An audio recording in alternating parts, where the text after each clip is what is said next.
Well, hello everybody. Welcome back to G Bear's Off-Grid Ways, Homestead in the desert.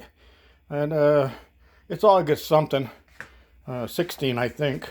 Yeah, I think it's the 16th. Anyway, I'll put it in the title so you'll know.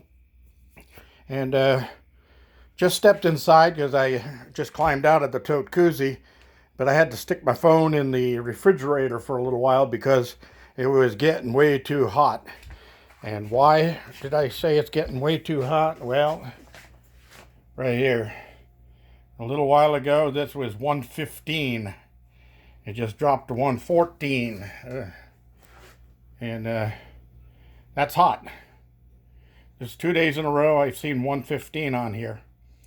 And of course the wind is doing absolutely nothing, but every now and then it feels like somebody turned a hairdryer on and pointed it at your face. And yeah, warm weather. Oh well, I don't mind the warm weather. The humidity is miserable. And I gotta find out if that reading on my humidity on this gauge is correct, because when I check the phone, it says it's like 24, 27% humidity.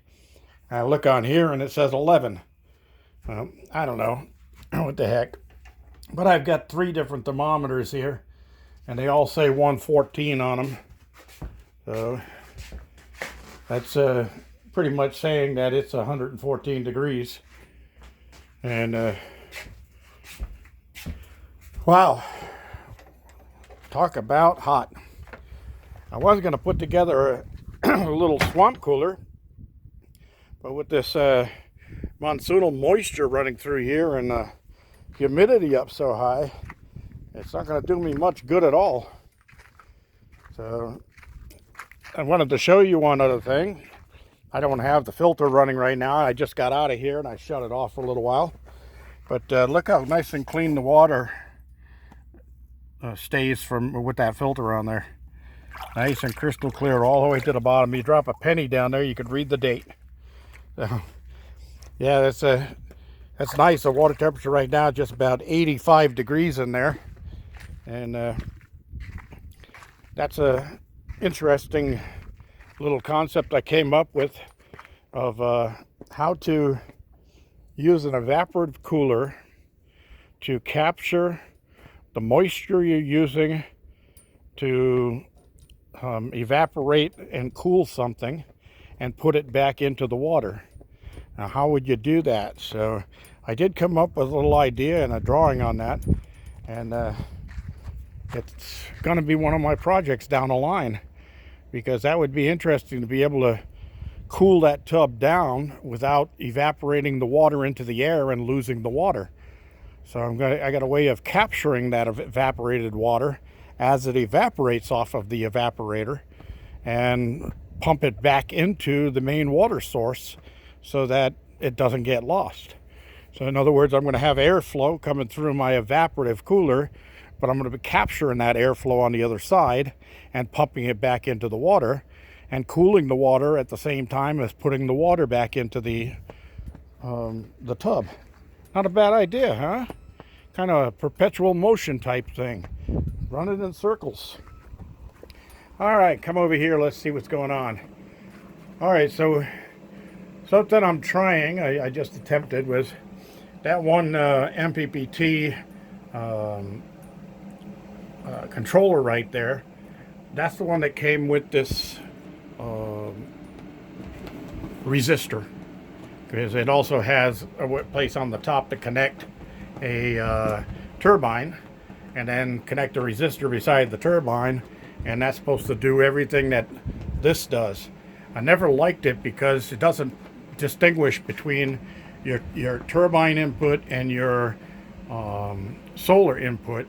It's not that advanced a unit, and it wasn't really an expensive unit either. So, but it is an MPPT. So what I did was, today I tried something new, and I read that, and it says it's a 600 watt system. So that means it should handle 6 panels, 6 100 watt panels. And so what I did was I originally had these panels hooked in parallel. You remember the wires all connected together down there with these connectors, the 6-in-1s and that stuff. And then I just had my 2 wires running in, so it was a parallel system running in there. Well, I decided to try something new, so I hooked these in series going all the way around, and they're putting out like 127 DC volts into that charger. I figured, what the heck, if I blow the charger up, I do have a backup in there, and I can hook the backup unit up there into it, because that one's silver and that one's black, but they're the same basic unit. So I'm thinking I'll run this one for a while and see how it does with those panels in series, because lately with the overcast skies coming in the afternoon and the whole afternoon being overcast, my production has dropped. And normally at this time of day I should see 13, 9, 14 volts up there on the readings, and I'm only seeing 12.5. So I'm thinking that what it is because of the overcast, I'm not getting enough sunlight, so the parallel panels were just basic 12-volt systems, individual panels trying to keep up with it, and once they get shaded, they drop below their output of 13 volts, and then they don't charge anything. But if you hook them in series, then you're going to increase your voltage all the way, so it should be like 100 and something, 116, 117 volts coming from those 6 panels right there. And if you divide that by 600 watts, that's some pretty good size amperage coming in. So even if the sun goes down a little bit or shades one of the 2 of the panels, my voltage is going to stay above the minimum that I need going into that controller, so it's going to keep on charging. It does say that has low voltage charging capabilities on it, but I've never seen it do much for that. So down the line I will be going for a Midnight Classic controller, and get rid of all of the extra stuff here and just go through one controller for the whole system. And about that time I'll probably also switch over to 24 volts and run 24 volts for a while and see how that works. So I've checked all my batteries and they're all topped off with water and fluids. So it's not that the batteries are running low on fluids or anything that's causing the low voltage here. So I got to figure out what's going on there and work it out, and then I'll get back to you and let you know what I did. All right, a neat little tool here. This is for just connecting those connectors that you use on solar panels. And good. I always have extra connectors. One of the connectors was actually broken on it. The one that was going into the 6-by right here. That's the broken one right there that I took off and replaced. So, oh, there it is right there. And that was the one that was clipped onto here. So that means that 6 of the panels were getting a intermittent charge going through them. So that may have been the only problem I had, but I'll run it this way for a while. And what I mean by running these in series is positive is connected to negative, positive from the first panel, negative to the second panel, to the positive of the third panel, back and forth all the way through. And then the last panel over there and the first panel over here, one has the negative, that's the negative over there on the end panel. And then this is the positive right here with the red on it, is on this panel on the end. So it's running the whole set of panels, are the voltage is going up on each one as you set them up this way, and it gives you a higher voltage input. So instead of the minimum voltage being reached when the sun isn't shining full, oh wait. So we got some rain over there, more monsoonals coming through. Rain over there. Guess what? Sun over here, right over me. Huh. Surprise, right? Everybody's surprised that that happens to me. Well, I'm in a bowl, I guess. And, well, anyway, down here at the garden house, I gotta finish pulling up the rest of my corn stalk because I've pretty much munched out all of the corn that's in there. That's been pulling up stalks as I go, as I pulled the corn off of there. And I'm sorry I didn't get to show you guys harvest as I did it, but I had other things on my mind, other things to do. But today I came in, I wanted to turn the overhead sprinklers on in here because it was just murder in here, and that pump was seized up.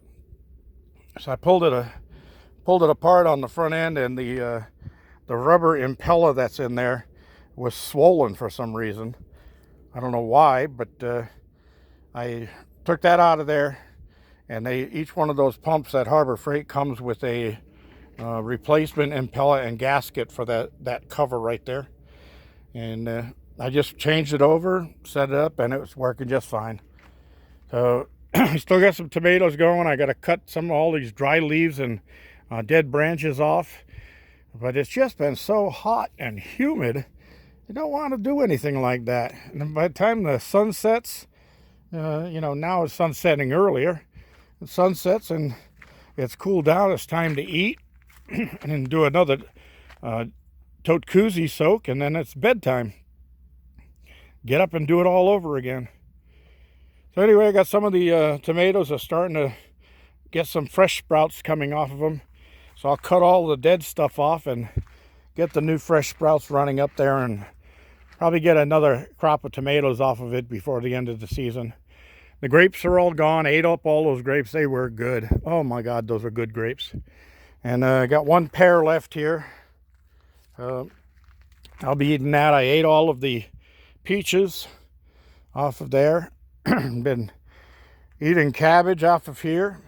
The watermelon's starting to do its thing, get ready to start putting watermelon out. You can see some sprouts on here. We'll see if I get some watermelon later this year, if it cools down any. It's really been hot. My cucumbers over there are still growing, but it just stifled when the heat came. It didn't grow much.